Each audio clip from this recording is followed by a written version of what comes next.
एक ख़तरनाक सिचुएशन है और गौर तलब सिचुएशन है पूरे पाकिस्तान के लोगों के लिए और पाकिस्तान के अंदर जितने रहने वाले हैं और जो फैसला साज हैं पाकिस्तान के, उनको सिचुएशन डेफिनेटली उभर के सामने आ रही है। हमें पाक फौज के जो बयानात थे वो दिखाने चाहिए थे। पार्लियामेंट के अंदर तीनों जंगें हारने वाले वो इन्हें दिखाने चाहिए थे, बल्कि हिंदुस्तानी मीडिया को इंटरव्यू दिखाने चाहिए थे, डॉन लीक वॉल्यूम 10 दिखाना चाहिए था। ये कैसे मुमकिन है कि मोदी साहब जो है ना वो इस तरह ये चीजें जो है वो कर सकते हैं। लश्कर तैयबा, जैश मोहम्मद या फिर उनके जो लीडरशिप है, हाफिज सईद हो, मौलाना मसूद अजहर हो या और जो लोग हैं जो वांटेड है, इंडिया को चाहिए जो। और अगर आपने ये काम शुरू कर दिया कि अब आपने आके यहाँ से लोगों को उठाना शुरू किया तो बाकी की लाइफ इसी में निकल जाएगी, मैं बता रही हूँ। इसलिए कि हमने एक एक के 5-5 या 10-10 जो है ना फोटो कॉपी करके रखे हुए।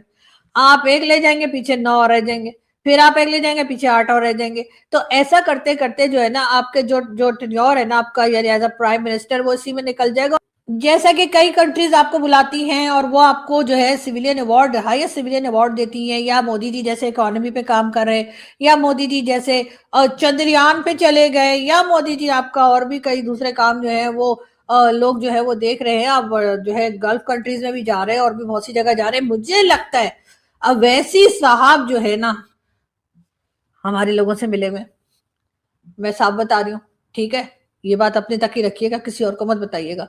मुझे लगता है वैसी साहब जो है ना हमारे भाई लोगों से मिले हुए, उन्होंने कहा कि वो आपको ऐसे चक्रव्यूह में फंसा देंगे कि उसके बाद जो है ना मोदी जी जो आपने प्लान कर रखा है ना कि आपकी इकोनॉमी यहाँ चली जाएगी और वहां चली जाएगी, वो कहीं नहीं जाएगी, जहां है वहीं खड़ी रह जाएगी, बल्कि हो सकता है बैठ जाए, लेट जाए, कुछ भी हो जाए। तो इसलिए मुझे लगता है कि आपको जो है ना वैसी साहब की बात नहीं सुननी चाहिए, इसलिए कि आपको तो पता ही है कि हमारे यहाँ जो अनमोल रतन हैं उनको अगर आपने आके उठाने के मतलब चक्रों में आप आ गए तो बस फिर तो आपके फेरे ही लगते रहेंगे। आप कहेंगे आज मैं इसको लेने जा रहा हूँ, आज मैं उसको लेने जा रहा हूँ, आज मसूद अजहर आएगा, आज दाऊद इब्राहिम आएगा, आज हाफिज सईद आएगा। और उसके बाद जैसा मैंने आपसे कहा कि एक एक के 10-10 हमने बना के रखे, तो फिर आपको कैसे पता लगेगा कि पूरे हो गए कि नहीं। तो फिर आप इन्हीं चक्रों में रहेंगे और इतनी देर में दोबारा इलेक्शंस आ जाएंगे और आपने क्योंकि कोई और काम किया ही नहीं होगा अपनी कंट्री के लिए। तो इस तरीके से अवैसी साहब जो है वो अपनी इस तमाम जो उन्होंने खिचड़ी पकाई है उसमें कामयाब हो जाएंगे। लेकिन बाकी आपकी मर्जी है, मोदी जी अगर आपको आना है तो आप आइए, बिल्कुल आइए और आइए उठाना शुरू कीजिए लोगों को। और वैसे ये बात है कि हमारे यहाँ इस तरह के काम जो है ना कच्चे का डाकू करते हैं। अब मुझे नहीं पता वैसे साहब आपसे ये सब कुछ क्यों करवाना चाह रहे, मुझे तो दाल में कुछ काला लगता है, बल्कि मुझे तो पूरी दाल ही काली लगती है। लेकिन अब वो बार बार कह रहे हैं कि जी 56 इंच की छाती है, मोदी जी ने कहा है। तो भाई मोदी जी आप तो मतलब जाहिर है पॉलिटिकल स्टेटमेंट आपने दी है। अब 56 इंच की छाती का मतलब ये थोड़ी है कि आप सीधे पाकिस्तान आ जाएंगे और आके वो भी अनमोल रतन उठाने शुरू कर देंगे। भाई ये मतलब सोचिए जरा, मतलब दिमाग लड़ाइए जरा इस तरफ। और अवैसी साहब का क्या है, अवैसी साहब तो ऐसे बोल के आप कोई ट्रम्प से कम थोड़ी, हम भी मानते हैं आप ट्रम्प से नहीं है। ट्रम्प कौन सी अकलमंदी वाले काम कर रहे हैं आप सोचिए, आजकल तो वैसे ही ट्रम्प का और आपका 36 का आंकड़ा है। और आप जस्ट इमेजिन करें कि ये जो चीज़ है, ये जो सिचुएशन है, इसमें आपको क्या ये मुमकिन किया जा सकता है? Can anyone come inside Pakistan? Just एक सवाल है। उन्होंने कहा जी ट्रम्प ने अगर उसको अबडक्ट कर ली, सऊदीज यमन में जा सकते हैं, तो आए थे इंडियंस, मई में आए नहीं थे। तो मुझे नहीं नजर आता कि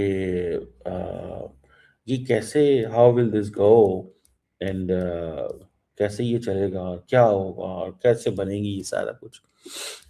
तो obviously that is something very very technical. ये बड़ी टेक्निकल चीज़ें हैं कि एट वन पॉइंट हम ये समझते हैं कि यार ये कैसे जो है ना वो हो रहा है, और दूसरे पॉइंट पे हम ये समझते हैं कि नहीं यार ये मतलब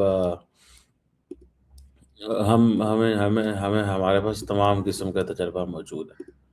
ठीक है ना जी, हमारे पास तमाम किस्म का तजर्बा मौजूद है, हम ये कर देंगे, वो कर देंगे, उखाड़ देंगे, पछाड़ देंगे, मार देंगे। ठीक है, तो हाँ, पाकिस्तान क्या कह सकता है? Pakistan can only say welcome, please आ जाएं। मतलब वो एक वो होता है ना कि कोई ऐसी चीज़ हो जाएगी, तो उन्होंने सोचा कि हम ये कर देंगे, वो कर देंगे।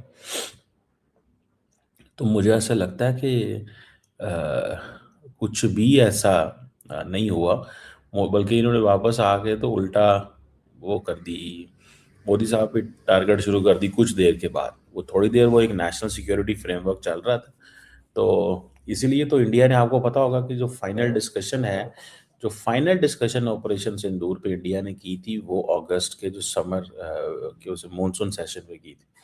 जिस दिन डिस्कशन हो रही थी उस दिन कश्मीर में इनकाउंटर चल रहे थे। जिस दिन डिस्कशन हो रही थी उस दिन कश्मीर में इनकाउंटर चल रहे थे, ताकि इंडियन मीडिया एक तरफ पार्लियामेंट दिखा रहा होगा और एक तरफ कश्मीर दिखा रहा होगा, देखो हमने ये बंदे मार दिए, देखो हमने ये तबाह कर दिए, देखो पार्लियामेंट वालों ये चल रहा है ऑपरेशन, आज चल रहा है। बंदे पहले पकड़ लेते हैं। ये होता है हमारे इंडिया पाकिस्तान, इस खत्ते पूरी दुनिया में पुलिस ऐसे करती है, बंदे पहले पकड़ लेते हैं, वो बिकॉज ऑफ देयर पॉलिटिकल उसकी जो क्या बनता है उस हिसाब से जो है ना, वो उसको बाद में उड़ा देते हैं। नमस्ते दोस्तों, टाइम्स फॉर स्पेशल में आपका स्वागत है। जैसे कि आप सब वीडियो क्लिप में देख ही चुके हैं, जब से अमेरिका के राष्ट्रपति डोनाल्ड ट्रंप ने वेनेजुएला के राष्ट्रपति को उसी के देश से उठाया है, जब से ही पूरा पाकिस्तान सहमा हुआ है, क्योंकि अब पाकिस्तान वालों को ये डर सताने लगा है कि जैसे ट्रंप ने वेनेजुएला के राष्ट्रपति को उठाया है, वैसे कई नरेंद्र मोदी 26/11 को हुए मुंबई हमले में जो पाकिस्तान के आतंकवादी शामिल हैं, कई नरेंद्र मोदी उन सभी को हमारे देश से न उठा ले। क्योंकि ओवैसी ने अपनी एक रैली में मोदी जी को चैलेंज देते हुए कहा है, जब अमेरिका अपने दुश्मन को ऐसे उठा सकता है तो आप भी उठा सकते हैं, आप ट्रंप से कम नहीं है। जिसे सुनते ही पूरे पाकिस्तान में हाहाकार मच गया और पूरी पाकिस्तानी फौज ये सुनते ही सहम गई है और पाकिस्तानी फौज को ये डर सताने लगा है कि नरेंद्र मोदी ऐसा कुछ कदम न उठाए जिससे हमारी बदनामी हो। तो दोस्तों, आपको ये वीडियो कैसी लगी कमेंट बॉक्स में मेरी कीमत राय जरूर देना, और साथ ही आप चैनल पर नए हैं तो इस वीडियो को लाइक और चैनल को सब्सक्राइब कर दीजिएगा। मिलते हैं ऐसी किसी और वीडियो में, जब तक के लिए जय हिंद, वंदे मातरम।